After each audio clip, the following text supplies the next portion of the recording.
Pour le rendre humble, Dieu a permis ces tentations, même dans la vie de David. Dans le travail de Dieu, nous devons être extrêmement humbles et brisés. Ainsi, toutes les fois que nous passons par un temps d'épreuve, souvenons-nous que c'est ainsi que Dieu peut faire de nous d'humbles vases.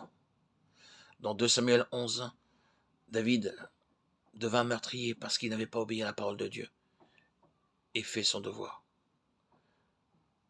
Donc, Dieu dut l'humilier. Dans la Chronique 13, 1 à 11, nous voyons Dieu s'occuper de David. David avait appris que l'arche de Dieu devait être transportée sur les épaules des Lévites et non pas sur un char.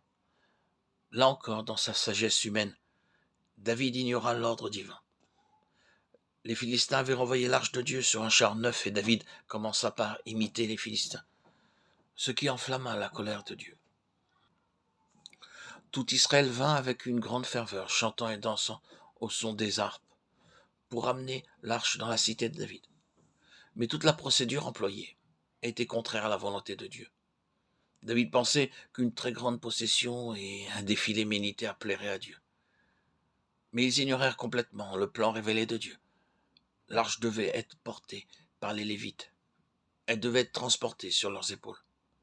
Ainsi le jugement de Dieu passa et David craignit Dieu. Lorsque David revint à l'ordre de Dieu en ramenant l'arche, il eut une grande joie. C'est ainsi que David écrivit le merveilleux psaume de 1 Chronique 16, 7 à 36. Peut-être avons-nous la même intention que David. Il pensait qu'en apportant quelques changements, il ferait une meilleure impression. Mais dans le travail de Dieu, nous ne devons jamais changer l'ordre de Dieu.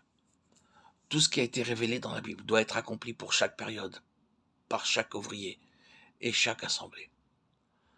Vous ne pouvez pas le changer.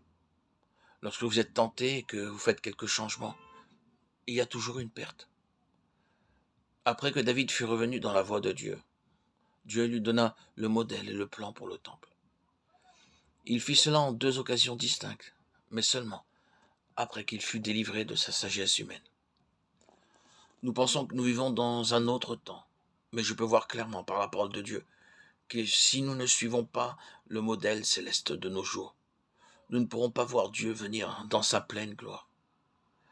Quelquefois, nous devons être amenés sur l'aire de battage, parce que dans le travail de Dieu, nous avons trop compté sur notre sagesse et notre habileté humaine. Mais nous ne pouvons apporter aucune amélioration au plan céleste.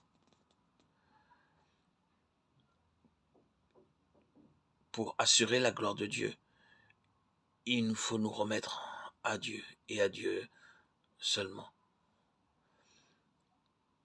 Notre connaissance, notre sagesse, notre pouvoir et toutes les possibilités que nous avons pour établir un projet ne peut aboutir sans la complicité de Dieu, l'approbation de Dieu. Et cette sainte connaissance est la clé de toute réussite pour tout à chacun.